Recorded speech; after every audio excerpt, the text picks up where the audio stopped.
જય શ્રી કૃષ્ણ. શ્રી પુરુષોત્તમ ભગવાન કી જય. અધ્યાય 20મો શ્રી સૂત પુરાણી પ્રારંભ કરે છે. નારાયણ મુખાચ્યુત્વા પ્રાક્તનમ દૃઢધન્વનઃ નાતિ તૃપ્તમના વિપ્રા નારદઃ પૃષ્ટવાન મુનિમ. સૂતજી શૌનકાદિકોને કહે છે કે હે બ્રાહ્મણો, દૃઢધન્વાના પૂર્વજન્મનું વૃત્તાંત શ્રી નારાયણના મુખથી સાંભળીને નારદજીનું મન અત્યંત તૃપ્ત થયું નહીં. એમણે શ્રી નારાયણ મુનિને પૂછ્યું, હે તપોધન, મહારાજા દૃઢધન્વાએ મુનિશ્રેષ્ઠ વાલ્મીકીને શું પૂછ્યું હતું તે મને વિનયીને આપ વિસ્તારથી કહો. નારાયણ કહે છે, હે નારદ, દૃઢધન્વાએ જે કહ્યું હતું એ હું કહું છું, સાંભળો. મહાબુદ્ધિમાન મુનિશ્રેષ્ઠ વાલ્મીકીને વિનયી તેણે આ પ્રશ્ન કર્યો હતો. દૃઢધન્વા કહે છે, હે મુનિ, મુમુક્ષુએ તે પુરુષોત્તમ માસને કેવી રીતે સેવવો જોઈએ? આ મહિનામાં કોની પૂજા કરવી જોઈએ? કયું દાન કરવું જોઈએ અને એની વિધિ કઈ છે? સર્વલોકના હિત માટે થઈને તે બધું આપ કહો. આપ જેવા પુરુષો સર્વલોકના હિત માટે વિચરે છે એ મહિનો સાક્ષાત ભગવાન પુરુષોત્તમ પોતે જ છે. તેથી એમનું સેવન કરતાં ખૂબ મોટું પુણ્ય થાય છે એમ આપના મુખેથી મેં બરાબર સાંભળ્યું. પૂર્વજન્મમાં હું સુદેવ નામનો ઉત્તમ બ્રાહ્મણ હતો. મેં મરેલા દીકરાને ઉઠેલો જોઈને વિધિપૂર્વક એ મહિનાનું સેવન કર્યું હતું. એ બ્રાહ્મણ, પ્રથમ તો તે પુત્રના શોકથી બેભાન થઈને અજાણતા જ હું નિત્ય નિરાહાર રહ્યો હતો અને એ સ્થિતિમાં મારો પુરુષોત્તમ માસ ગયો હતો. તો પણ એનું ફળ મને પ્રાપ્ત થયું કે મારો મરેલો પુત્ર શુકદેવ ઉઠ્યો હતો. તે પછી શ્રી હરિની પ્રેરણાથી એ માસનો મને અનુભવ થતાં મેં વિધિપૂર્વક એનું સેવન કર્યું હતું, પરંતુ એ બધું આ જન્મની અંદર મને યાદ નથી. માટે હે તપોધન, એનું પૂજા વિધાન એ ફરીથી વિસ્તારપૂર્વક આપ મને કહો. પુરુષોત્તમ માસની વિધિ શ્રી વાલ્મીકી ઋષિ કહે છે, બ્રાહ્મે મુહૂર્તે ચોથાય પરમ બ્રહ્મ વિચિંતયેત. પુરુષોત્તમ માસ જ્યારે પ્રાપ્ત થાય એ સમયે વ્યક્તિએ કોશિશ કરવી જોઈએ કે બ્રાહ્મ મુહૂર્તની અંદર ઉઠી જાય ને પછી પરબ્રહ્મનું ચિંતન કરે. પછી તો કોઈ પણ વ્યક્તિ જે પુરુષોત્તમ માસનું વ્રત કરવા માંગે છે એણે સવારની બધી ક્રિયાઓ કરવી જોઈએ. દાતણ વગેરે કરવાનું લખ્યું છે અને એ પછી ખૂબ વિસ્તારપૂર્વક એ સમજાવેલું છે. અને વનસ્પતિની પાસેથી એ દાતણ કરવા માટે થઈને પ્રાર્થના કરવાની અને એ પછીથી એ દાતણ લેવાનું છે. અને પ્રાતઃકાળની અંદર સ્નાન કરી લેવાનું છે. સ્નાન કર્યા પછી પ્રથમ તો તીર્થના દેવતાઓનું તર્પણ કરવું. જે નદી સમુદ્રમાં મળતી હોય એમાં સ્નાન કરવું તે ઉત્તમ કહ્યું છે. વાવ, કૂવા કે તળાવમાં સ્નાન કરવું એ મધ્યમ અને ઘરે સ્નાન કરવું તેને સામાન્ય કહ્યું છે. એ પછીથી તો શુદ્ધ વસ્ત્ર પહેરવાના છે. ઉત્તરીય સદાયને માટે ધારણ કરવાનું છે. એ પછી પવિત્ર સ્થાને પૂર્વ અથવા તો ઉત્તર તરફ મુખ રાખીને બેસવું. શિખાબંધન કરવું.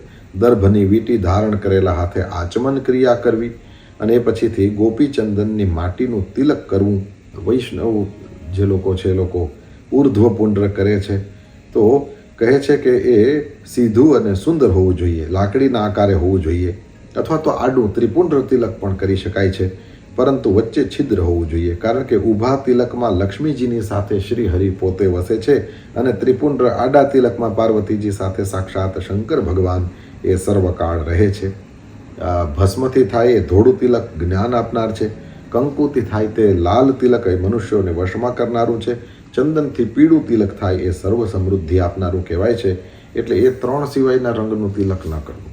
કહે છે તિલક ધારણ કર્યા પછી ગોપીચંદનની માટીથી જ શંખ, ચક્ર વગેરે ચિહ્નો ધારણ કરવા જોઈએ. મુદ્રાઓ કહેવાય, કારણ કે એ સર્વ પાપોનો નાશ કરનાર છે અને પૂજાના અંગરૂપ પણ છે.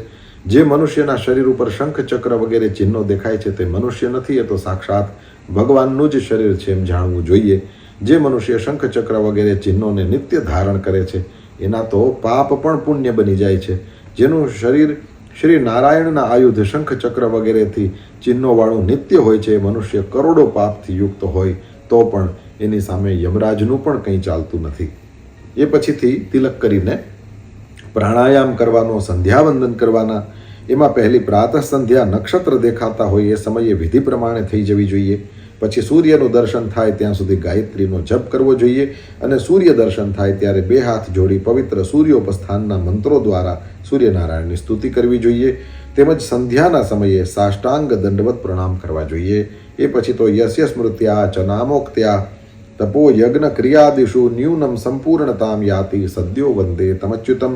જેમના સ્મરણથી તથા નામોચ્ચારથી તપ યજ્ઞ તથા સંધ્યાવંદન વગેરે ક્રિયાઓમાં અને દાન આદિ સત્કર્મોમાં જે કંઈ અપૂર્ણતા રહી ગયું હોય એની તત્કાળ પૂર્ણતા થાય છે. તે શ્રી અચ્યુત ભગવાનને હું વંદન કરું છું. એ મંત્રોચ્ચારથી જે કંઈ અપૂર્ણતા રહી ગઈ હોય એમાં પરિપૂર્ણતા લાવવા માટે થઈને પ્રભુને પ્રાર્થના કરવાની છે. જે બ્રાહ્મણ ક્ષત્રિય કે વૈશ્ય શ્રદ્ધા અને વિધિપૂર્વક સંધ્યોપાસના કરે છે એના માટે થઈને ન તસ્ય કિંચિત દુષ્પ્રાપમ ત્રિષુ લોકેષુ વિદ્યતે. ત્રણેય લોકમાં એના માટે થઈને કાંઈ જ દુર્લભ નથી. પૂર્વોક્ત કર્મ એ દિવસના પ્રથમ ભાગની અંદર કરવાનું છે. એ રીતે નિત્ય ક્રિયા કરવાની અને એ પછીથી શ્રી હરિની પૂજા શરૂ કરવી જોઈએ. એમાં પ્રથમ લીપેલી પવિત્ર જગ્યા ઉપર કાળજીથી મૌન ધરીને પવિત્ર ગાયના છાણ વડે ગોળ અથવા તો ચોખંડું મંડળ કરવાનું છે. એના ઉપર વ્રતની સિદ્ધિ માટે ચોખા વડે 8 પાંખડીનું કમળ રચવું. એના ઉપર સોનાનો, રૂપાનો, તાંબાનો કે માટીનો નવો મજબૂત કાણા વિનાનો અને શુદ્ધ કલશ એ સ્થાપવો. એ કલશમાં શુદ્ધ તીર્થમાંથી લઈ આવેલું પાણી એ પરિપૂર્ણ કરવું અને એ પછીથી આવું ધ્યાન કરવાનું છે. કલશસ્ય મુખે વિષ્ણુ કંઠે રુદ્ર સમાશ્રિત. એ કલશના મુખમાં વિષ્ણુ છે, કંઠમાં રુદ્ર રહેલા છે, મૂળમાં બ્રહ્મા, વચ્ચે માતૃગણો અને પેટાળમાં સમુદ્રો અને 7 દ્વીપો સહિત સંપૂર્ણ પૃથ્વી રહેલી છે. એમ જ ઋગ્વેદ, સામવેદ, અથર્વવેદ અંગો સાથે એ કળશની અંદર રહેલા છે. એવા ધ્યાનપૂર્વક કળશનું સ્થાપન કરીને તેમાં તીર્થોનું આવાહન કરવું. ગંગા, ગોદાવરી, કાવેરી તથા સરસ્વતી પાપોનો નાશ કરનારી છે, માટે મારે ત્યાં શાંતિ સ્થાપવા માટે થઈને આ કળશમાં પધારો.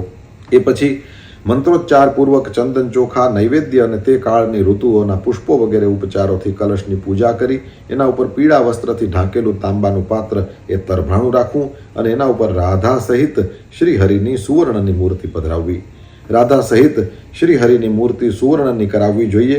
એની પૂજા ભક્તિ તત્પર થઈને વિધિ પ્રમાણે કરવી જોઈએ. કેમ કે પુરુષોત્તમ માસના અધિષ્ઠાતા દેવ પુરુષોત્તમ ભગવાન છે. તેથી પુરુષોત્તમ માસ આવે ત્યારે તેમની પૂજા તો અવશ્ય કરવી જોઈએ. જે ભગવાન સંસાર સમુદ્રમાં ડૂબતા મનુષ્યનો અવશ્ય ઉદ્ધાર કરે છે તેમને લોકમાં મરણધર્મી એવો કયો મનુષ્ય હોય જે એની સેવા ન કરે. ગામ, ધન, પુત્રો, ઘર કે શુભ અશુભ કર્મ ફરીથી પ્રાપ્ત થઈ શકશે, પણ મનુષ્યનું શરીર છે તે ફરી ફરી પ્રાપ્ત થઈ શકશે નહીં. માટે માનવ દેહ મેળવીને પછી તો પ્રભુનું જ સેવન કરવું જોઈએ. ધર્મ માટે શરીરનું રક્ષણ કરવું જોઈએ અને ધર્મ પણ આત્મજ્ઞાન માટે જ આચરવો જોઈએ. કેમ કે જ્ઞાનથી મોક્ષ મેળવવો સહેલો થાય છે, માટે ધર્મ જ આચરવો જોઈએ. દેહરૂપી એક વૃક્ષ છે અને એનું ફળ સનાતન ધર્મ છે. છતાં જે મનુષ્ય દેહ ધર્મ રહિત થઈને રહે છે, નિષ્ફળ છે, વાંજિયા વૃક્ષ જેવો છે જેમાં ફળ લાગતા નથી.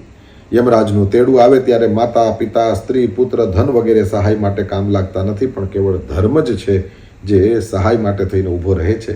વૃદ્ધાવસ્થા તો વાઘણ જેવી ભયદાયક છે, રોગો શત્રુ જેવા ભયંકર છે, આયુષ્ય તૂટેલા વાસણમાંથી પાણી વહેતું જાય તેવી રીતે દરરોજ વહી રહેલું છે, લક્ષ્મી પાણીના તરંગ જેવી ચંચલ છે, યૌવન પુષ્પ જેવું કરમાતા વાર ન લાગે એવું છે, સર્વ વિષયો સ્વપ્ન જેવા ખોટા છે, ધન અસ્થિર છે, ચિત્ત ચપળ છે અને સંસારનું સુખ પણ નાશવંત જ છે. એમ સમજીને વૈરાગ્ય યુક્ત થઈને ધર્માચરણની અંદર તત્પર રહેવું જોઈએ.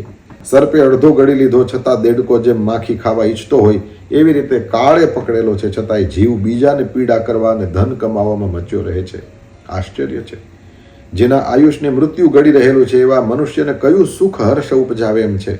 જેમ વધસ્થાને લઈ જવાતા કોઈ દેહાંત શિક્ષા પામેલા માણસ માટે બધું નકામું છે, એમ હર કોઈ મનુષ્ય માટે થઈને સર્વ સંસાર સુખ એ નકામું જ છે. કેમ કે પ્રત્યેક મનુષ્ય મૃત્યુના પંજામાં તો પડેલો જ છે. ધર્મ કરવા માટે થઈને જો મન થાય છે તો ધન સુલભ હોતું નથી, અને જો ધન હોય છે તો ધર્મ કરવાનું મન થતું નથી. એ પણ ખેદજનક છે. જો ધર્મ કરવા મન થતું હોય તો એના માટે થઈને ધર્મ કરવા મન થતું હોય અને એ માટે ધન પણ હોય તો એવે સમયે કોઈ સત્પાત્ર મળતું નથી. એટલે ત્રણેય મન, ધન અને સુપાત્ર એ ત્રણેયનો સંબંધ જે કાળે પ્રાપ્ત થાય એ વેળા કંઈ પણ વિચાર્યા વિના જે ધર્મ કરી લે છે એ જ મનુષ્ય બુદ્ધિમાન ગણાય છે. હજારો ધર્મ એવા છે કે જેઓનું આચરણ પુષ્કળ ધન હોય તો જ થઈ શકે છે. ત્યારે પુરુષોત્તમ માસમાં તો અતિશય થોડા ધનથી પણ મહાન ધર્મ થઈ શકે છે. પુરુષોત્તમે સ્વલ્પ વિત્ત સાધ્યો ધર્મો મહાન ભવેત. કેવળ સ્નાન, દાન અને કથામાં શ્રી વિષ્ણુ ભગવાનનું સ્મરણ, બસ આટલો જ સદધર્મ એ ત્રાયતે મહતો ભયાત, મોટા મોટા ભયમાંથી એ બચાવી લે છે. આ પુરુષોત્તમ માસ તે સર્વ ધર્મોનું કેન્દ્ર છે. જેમ ગંગા જ ઉત્તમ તીર્થ છે, વિદ્યા જ શ્રેષ્ઠ ધન છે અને ગુણો જ સુંદર રૂપ છે, એવી રીતે સર્વ મહિનાઓમાં સાક્ષાત પુરુષોત્તમ માસ જ ઉત્તમ મહિનો છે.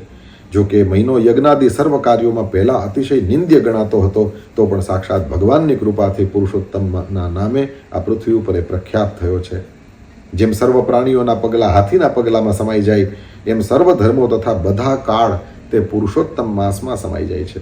જેમ સર્વ નદીઓ ગંગા જેવી પવિત્ર નથી, બધા વૃક્ષો કલ્પવૃક્ષ જેવા મનોરથ પૂરવાવાળા નથી, સમગ્ર રત્નો ચિંતામણી રત્ન જેવા કિંમતી અને ઈચ્છા પૂરનાર નથી, પૃથ્વી પરની બધી જ ગાયો કામધેનુ જેવી કામના પૂરનારી નથી, સર્વ પુરુષો રાજા જેવા શ્રેષ્ઠ નથી અને સર્વ શાસ્ત્રો એ વેદો જેવા માર્ગદર્શક નથી, તેમ બધા કાળ પુરુષોત્તમ માસ જેવા ઉત્તમ નથી.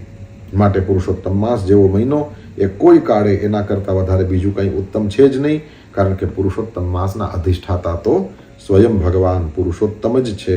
એટલા માટે મહિનામાં ભક્તિ અને શ્રદ્ધાપૂર્વક પુરુષોત્તમ ભગવાનની પૂજા કરવી જોઈએ. જે બ્રાહ્મણ, આચાર્ય, શાસ્ત્ર જાણનાર, હોશિયાર, શુદ્ધ વૈષ્ણવ અને સત્ય બોલનાર હોય એને બોલાવીને એના દ્વારા પૂજા કરાવવી જોઈએ. આ સંસારરૂપ સમુદ્ર અતિશય ગંભીર વેગવાળો છે અને એની અંદર મોહ, કામ વગેરે મગરમચ્છોના ટોળા રહેલા છે.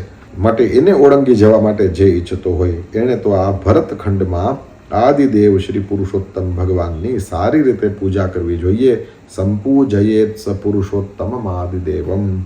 આ પ્રમાણે શ્રી બૃહન્નારદીય પુરાણના પુરુષોત્તમ માસ મહાત્મ્યમાં શ્રી નારાયણ અને નારદજીના સંવાદમાં દૃઢધન્વાના ઉપાખ્યાનમાં આહનિક કથનમ, આ દિવસના જે કંઈ પૂજા વગેરે કરવાનું હોય તે કથન નામનો આ 20મો અધ્યાય પરિપૂર્ણ થાય છે. શ્રી પુરુષોત્તમ ભગવાન કી જય.